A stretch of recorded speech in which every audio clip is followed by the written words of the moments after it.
সামনে তুলে ধরবেন এবং নির্বাচন কমিশনের এই ক্ষেত্রে দায়িত্বশীল হতে হবে। তারা শুধুমাত্র আমাদের হলফনামা নিয়ে বসে থাকবে, এটা কোনো মানে নির্বাচনী যে কমিশন তার কাজ হতে পারে না।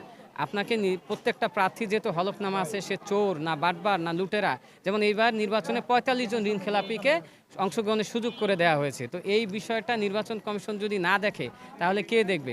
তারা তাদের দায়িত্বশীল জায়গা থেকে যদি দায়িত্বশীল আচরণ না করে তাহলে আবার লুটেরারা সংসদে আসবে এবং দেশকে লুটে পুটে খাবে।